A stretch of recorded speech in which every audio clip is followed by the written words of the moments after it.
Olá, começa agora o Fora da Caixa, sua revista quinzenal de variedades aqui da TV Câmara Taubaté. Neste programa a gente faz você sair da sua zona de conforto e receber dicas dos nossos especialistas em vários assuntos. E hoje nós estamos aqui na ENCA porque...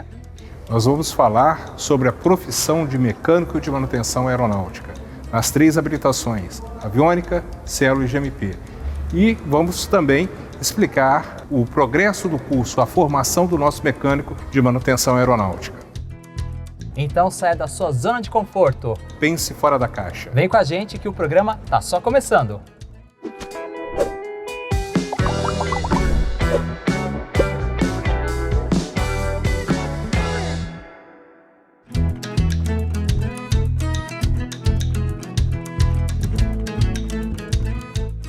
E a gente começa esta edição do Fora da Caixa aqui na Escola Municipal de Ciências Aeronáuticas, a ENCA. E a gente conversa com o professor Assum Ferri Júnior, que é gerente de qualidade aqui da ENCA. Professor, obrigado por receber a nossa equipe aqui. A gente está curioso para conhecer mais sobre essa profissão, né? A gente fala mecânico de aviões, mas na verdade é mecânico de manutenção de aeronaves, né? Exato, mecânico de manutenção aeronáutica, para ser mais exato, como termo da ANAC.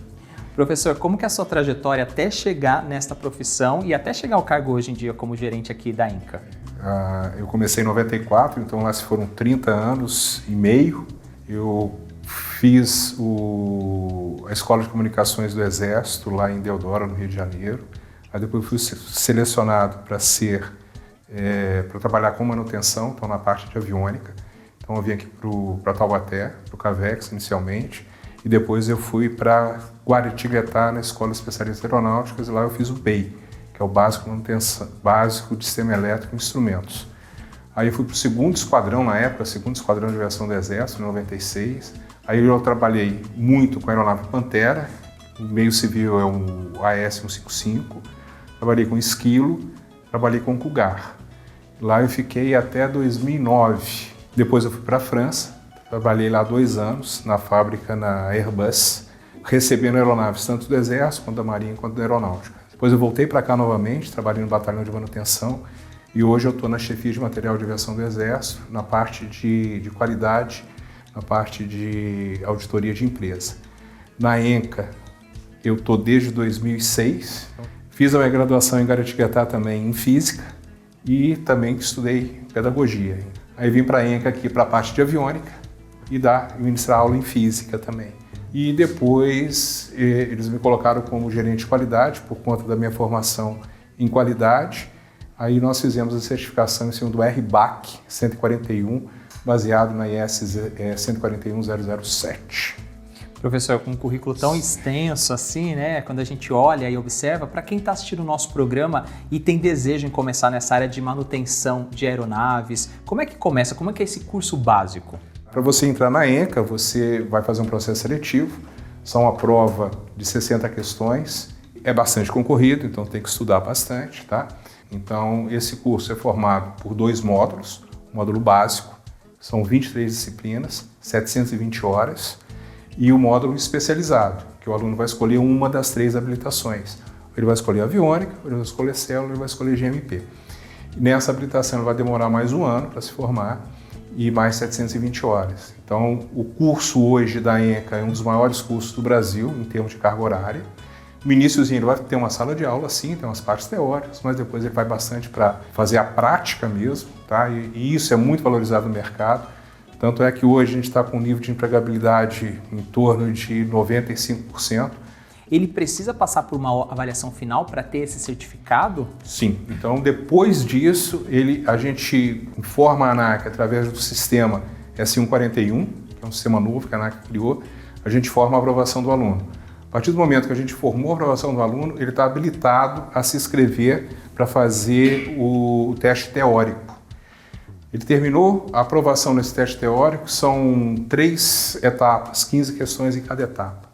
Ele passou nessa questão, ele vai ter a CCT, que a gente chama, que é um certificado, o pessoal costuma confundir o C como carteirinha, né? Mas é certificado de conhecimento teórico.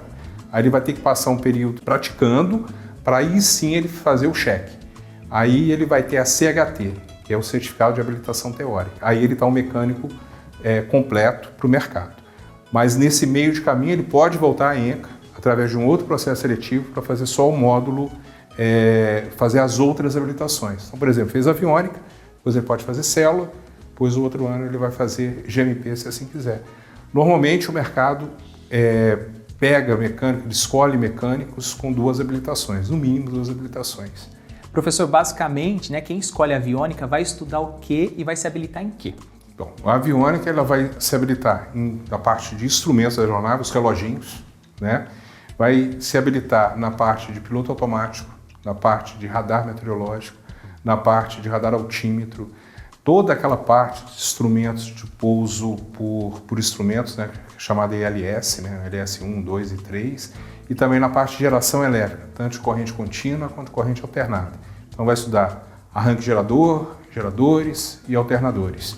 Além da parte de aeronaves de asa fixa, a parte de entretenimento, então a música que os passageiros ouvem, os filmes, toda essa parte está relacionada à aviônica. Então hoje a aviônica é uma das habilitações que mais evoluiu, né? Então a gente sai de instrumentos analógicos, como esse aqui que o aluno tem a capacidade de desmontar. Então a gente tem um manual desses instrumentos aqui. Qual que é o nome dele? Esse aqui é um indicador de situação horizontal, tá? Então o aluno ele desmonta esse instrumento e vê toda a parte interna dele. Isso aqui hoje já está antigo, mas a ideia permanece. Então hoje isso é reproduzido em uma tela que chama MFD, que é display de múltipla função. Junta-se também esse outro instrumento aqui, que vocês podem ver que está desmontado, que os alunos estão usando, né? Que é um giro-horizonte que vai dizer para o piloto se ele está com nariz para baixo, nariz para cima, asa direita alta, asa direita baixa e vai por aí fora. A gente tem um outro instrumento aqui também, que é o instrumento de 14 informações, que vai pegar a temperatura de motor, vai pegar a temperatura do óleo, pressão de motor, pressão de combustível, pressão hidráulica, pressão de óleo da NGB, tensão, amperagem. Então é um instrumento bem completo também. Isso tudo hoje está dentro de vamos chamar de um monitor, que está dentro da aeronave. Mas o aluno ele começa vamos chamar de analógico, né? E a gente passa a parte digital depois, tá? Professor, a formação aqui na ENCA, ela permite só trabalhar com aviões ou com helicópteros também? Vou usar o termo bem popular para a gente entender melhor. A formação é genérica, então a formação é tanto para a asa fixa, que a gente chama, quanto para a asa rotativa.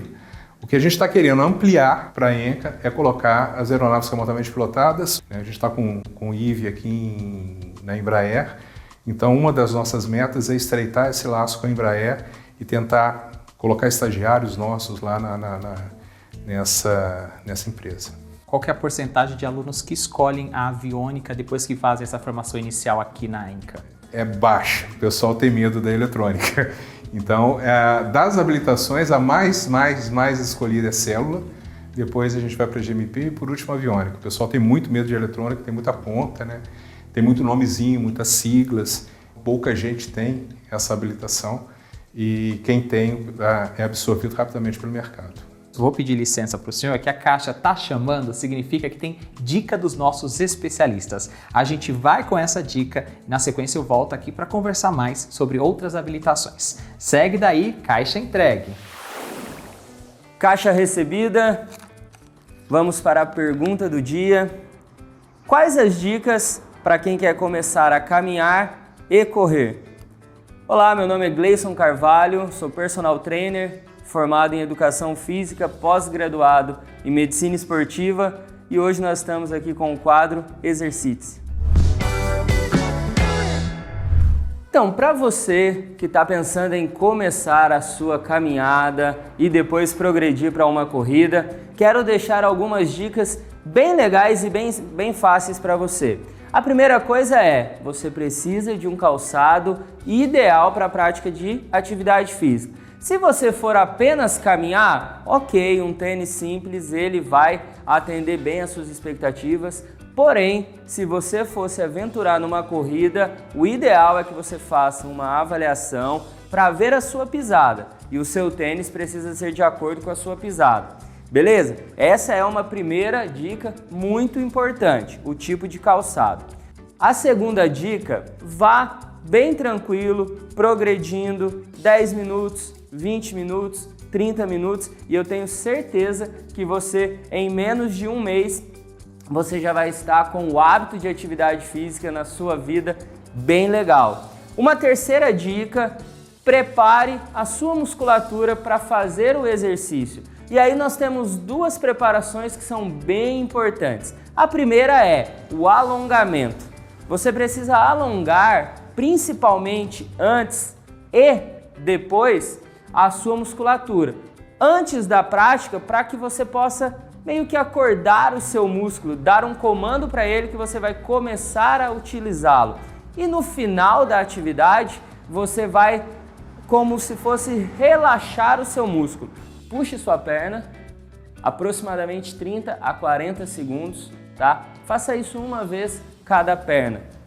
O segundo alongamento, use uma plataforma mais alta, um banco, uma cadeira, um degrau, o que você tiver que seja mais alto, apoie o seu calcanhar, leve as suas mãos lá na ponta dos pés e também segure por 30 a 40 segundos.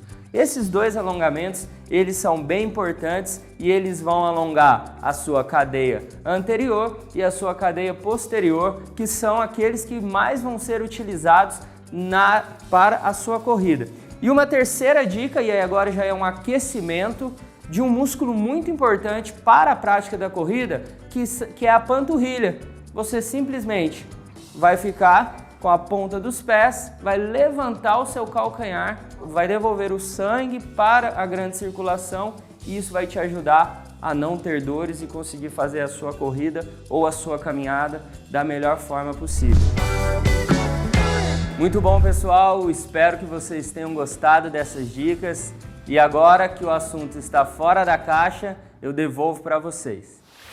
Agradecendo a dica do nosso especialista, muito obrigado pelas dicas e informações. Eu vou colocar a caixa aqui para a gente continuar a conversa com o professor Assun Feres. Professor, no primeiro bloco a gente falou um pouquinho sobre a aviônica, explicou melhor. Tem uma outra habilitação que é GMP, né? O que o aluno aprende, o que ele sai habilitado desta segunda habilitação? GMP é a abreviatura, né, de Grupo Motopropulsor. Então ele vai aprender tanto a parte dos motores, são os motores a reação e os motores convencionais, também chamados alternativos, e a parte de hélice, que é a parte de propulsão hélice, e aí entra um pouquinho a parte do rotor do helicóptero. Então é uma mistura de célula e GMP, tá? Então ele vai aprender motores alternativos, tá? Então esse aqui é um exemplo de um motor alternativo. A gente tem um motor Lycoming aqui, de 6 cilindros, ele é um motor em corte, que os alunos conseguem ver os cilindros, biela, comando de válvula, as válvulas, a conexão dele com a hélice, tá? Então, esse aqui é um motor alternativo. Esse motor aqui os alunos não desmontam. A gente tem outros motores também lá que os alunos desmontam. O aluno aprendendo com ele consegue ter uma noção geral de como funcionam os demais motores? Sim, e o aluno ele vai ter a noção com esse motor aqui como funciona o motor alternativo, que é o motor convencional, tá? Motor a combustão. Então é um motor que entra o combustível, tem aquela mistura estequiométrica, a quantidade de 1:15, a razão. Então ele vai ver a parte de admissão, a parte de escapamento, a explosão dos motores, como é que funciona, as regulagens, os magnetos. É diferente do carro, né? Eles usam magnetos que são caixas que jogam energia para a vela do motor, né? Então você tem duas caixas, cada cilindro desse tem duas velas, diferente de um carro. E como que é a absorção dessa mão de obra para quem se forma em GMP? É uma absorção alta também. Hoje o mercado em aviação é cíclico, né? Hoje a gente está no topo da onda, então praticamente todos os alunos nossos aqui estão empregados e já trabalhando na área. A gente pode dizer que 95% dos alunos estão empregados e trabalhando na área. Quem não está empregado e está trabalhando na área está fazendo estágio na aviação do Exército. Então é um outro ponto que é importante também aqui no curso, é que o aluno, os 36 melhores alunos do módulo básico, quando vão para o especializado, vão fazer o estágio na aviação do Exército, um estágio de 400 a 600 horas e é um estágio remunerado. Neste bloco que a gente está falando sobre GMP, professor, a gente já viu um modelo ali de motor e aqui na bancada a gente tem um outro modelo, né? O senhor poderia explicar para a gente? Ele está desmontado, né? Ele está todo desmontado. Isso aqui é um motor a reação, tá? É um motor Arriel, 1D2. Ele equipa os helicópteros esquilos, tá? Então Tem helicóptero esquilo com um motor, tem helicóptero esquilo com 2 motores. E esse motor é um conjunto todo que vem para cá, a gente chama isso aqui, são os módulos do motor, então estão desmodulando o motor. Então você tem o módulo 1 do motor, você tem módulo 2, módulo 3, módulo 4, módulo 5. Ele está todo desmodulado aqui agora. Isso aqui seria uma manutenção de segundo nível. Tá? Então o aluno da ENCA, ele realmente bota a mão na graxa, bota a mão na massa. Professor, com tantas explicações, a gente já conhecendo mais sobre os motores nessa parte, e com tantas décadas também de experiência na área, como é que o senhor acredita que está o futuro da profissão de manutenção de aeronaves? O futuro está extremamente promissor hoje em dia. A gente teve um encolhimento na pandemia, depois da pandemia tem esse boom. A indústria aeronáutica está batendo recorde de entrega de aeronaves, os voos estão batendo recorde. Professor, hoje a automatização dos processos, inteligência artificial, isso coloca medo para essa profissão? Não, de jeito nenhum. Então, a gente está com um projeto de impressão 3D aqui para a ENCA, a gente está querendo trazer a parte de automação, né? Está extremamente presente. E no programa de instrução de aviônica, a gente quer criar um outro programa de instrução com ênfase em aeronave remotamente pilotada ou drone, que é o futuro da aviação hoje em dia. Então, eles estão dizendo que os pilotos vão perder emprego e quem vai ter mais emprego serão os mecânicos que, querendo ou não, vai ter que fazer a manutenção nesse tipo de aeronave. Então depois a gente vai aprender uma outra habilitação no próximo bloco, é sobre células, né, professor? Isso aí. Então agora a Caixa está chamando, vou pedir licença aqui na nossa conversa, significa que tem dica dos nossos especialistas. Então, chamou, vai daí, segue com a Caixa. Bom, agora que a Caixa está comigo, vamos ver qual é a pergunta de hoje. Como superar o término de relacionamento? Meu nome é Tânia Paiva, sou neuropsicóloga e psicóloga comportamental e está começando agora o quadro Divã. Então, quando a gente fala de término de relacionamento, quais seriam as dicas que nós podemos colocar? Primeira coisa que quando termina o relacionamento, a gente tem sempre que lembrar que não é apenas um rompimento amoroso, é uma quebra de expectativa, é uma quebra de planos, né? Então, nesses casos, a gente tem que refazer o nosso ideal, né? Quais são os novos planos, né? Como que nós vamos dar sequência agora para um caminho individual? Então, o que eu poderia dar de dica para vocês? Primeira coisa, as redes sociais, WhatsApp, telefone, se distanciar de tudo que te lembre esse relacionamento. Então bloqueia mesmo, bloqueia a pessoa nas redes sociais, não liga, se possível exclui o telefone dela da sua agenda, para você se refazer nesse período.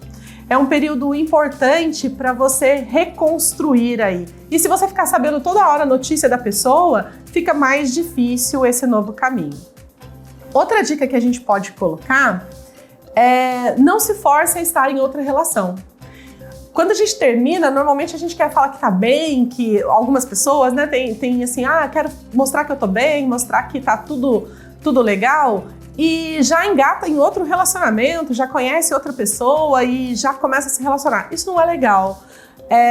Respeita às vezes, claro, pode acontecer, mas é importante a gente respeitar o nosso tempo. Um término de relacionamento deixa marcas que a gente precisa digerir aquele período para sim estar pronto para uma nova relação. E ainda outra dica, se aproxime de pessoas que são importantes para você.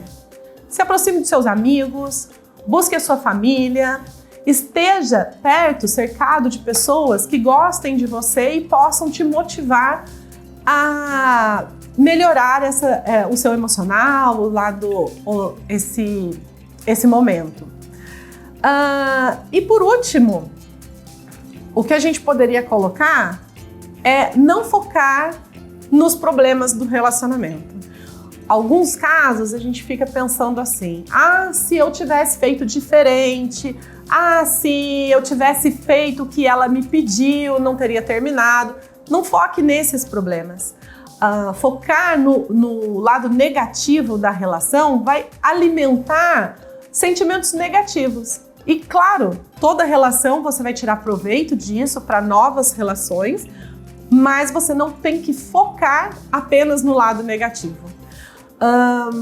Por exemplo, numa relação, o homem, né, tem a mulher como assim, ela me impulsionava a ser uma pessoa melhor, ela me impulsionava a estudar, ela me impulsionava a fazer, sem ela eu não vou conseguir nada disso. A pessoa quando foca nesse problema, tem que tentar desvincular. Sim, ela te deu boas dicas, ela foi uma boa pessoa nesses aspectos, mas a relação não deu certo, agora você vai seguir sozinho, agora você vai seguir um caminho individual. Então, traçar essas novas metas, reconstruir esse posicionamento frente à vida, são as dicas aí, são algumas dicas aí que eu poderia passar para vocês. Espero que vocês tenham gostado. Já que esse assunto está fora da caixa, eu devolvo para você. Obrigado pela dica dos nossos especialistas aqui no Fora da Caixa. E agora a gente continua aqui na ENCA conversando com o professor Assun Feres. Professor, agora a gente vai falar de uma outra habilitação importante aqui, que é uma das mais procuradas, né? Que são as células. Como é que funciona isso na prática?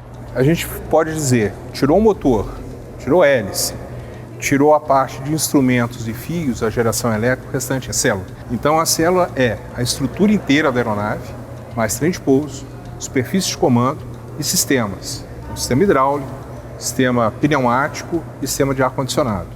E por que essa habilitação é a mais procurada aqui do curso para quem se forma? É a que tem a maior empregabilidade, a gente pode dizer dessa forma, porque é onde tem mais serviço para se fazer.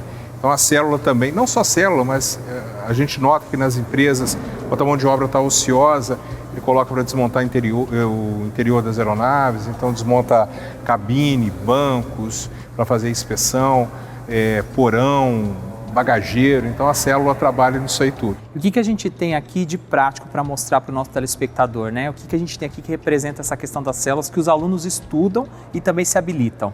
Isso aqui é uma maquete, né? É um mock-up de uma aeronave Chavante que foi doada para a gente pela Força Aérea, tá? Pela Escola de Especialidade Aeronáutica, onde os alunos colocam geração hidráulica, né? E essas superfícies de comandos atuam. Então os alunos podem perceber como as engrenagens funcionam, a atuação de um flap, por exemplo, e trem de pouso. Professor, dentro dessa área de células, né, qual que é a parte mais importante que os mecânicos devem ficar atentos na hora de fazer uma revisão, uma manutenção de uma aeronave? Superfície de comando. Superfície de comando é uma das partes mais principais da aeronave, principalmente a parte de regulagem, superfície de comando, parte de estrutura da aeronave, né? Então, se a aeronave pousou de uma forma dura, pode ter enrugamento na célula da aeronave, então eles têm que ficar atentos com relação a isso. Bem, no Fora da Caixa de hoje, nós trouxemos esse tema, né, mecânico de manutenção aeronáutica, ou conhecido como mecânico de aviões, porque a gente acredita que é uma das profissões fora da caixa, professor, porque não é tão comum no nosso mercado, no nosso dia a dia. Para quem ainda tem medo de voar, que está assistindo nosso programa, dá para confiar no mecânico de aviões? Dá para confiar, principalmente no mecânico de avião da ENCA. Por quê? Por quê? Porque eles são extremamente bem formados, uma parte teórica bastante arraigada, com os professores muito capacitados, com muita experiência, e fora isso tem uma parte prática muito forte. A prática na ENCA é o diferencial do nosso aluno aqui. Professor, apesar de ter acontecido um acidente aéreo recente aqui que mobilizou todo o Brasil, voar ainda é seguro, é confiável? Voar é seguro, você pode ter certeza disso. O problema de um acidente aéreo é que a mídia tem muita mídia sobre o acidente. Como é raro acontecer, chama a atenção. Então, se você for comparar a quantidade de pousos com a quantidade de acidentes, a distância é enorme. Então, é um dos meios de transporte, não é um dos meios não, é o meio de transporte mais seguro. Vocês podem ter certeza com relação a isso. E todo e qualquer acidente, a gente aprende com ele, tá? Então, existe a mentalidade, que é uma das matérias que os alunos têm aqui, eu também sou professor dessa disciplina, que é fator humano na manutenção. Então, a gente aprende a diferença entre erro e violação. Então o erro, ele ocorre, ele pode ocorrer e ele é utilizado todo o tempo para melhorar o produto e melhorar o homem. Então a gente considera o erro como isso, como um fator contribuinte para a melhoria do produto ou melhoria do ser humano. E a violação não. A violação já é uma transgressão de um processo, de um procedimento que já estava determinado. Podem voar sossegados, sem problema nenhum, principalmente se for aluno da ENCA que estiver fazendo manutenção. Professor Assun Feres Júnior, muito obrigado pela sua participação aqui no programa, ter recebido tão bem a nossa equipe aqui na ENCA, desejar sucesso na sua trajetória profissional e na formação de novos mecânicos aí de aeronaves. Eu agradeço vocês a vinda, tá? Em nome da direção da escola, em nome da Secretaria de Educação. A gente agradece esse tempo que vocês estão gastando conosco aqui, divulgando a escola. Professor, nós que agradecemos aqui a oportunidade e a gente encerra então mais um Fora da Caixa, esse programa que ajuda você a pensar e agir fora dela, saindo da sua zona de conforto. No nosso canal no YouTube tem uma playlist completa de todos os vídeos dessa temporada. Muito obrigado pelo carinho da sua audiência e até a nossa próxima oportunidade.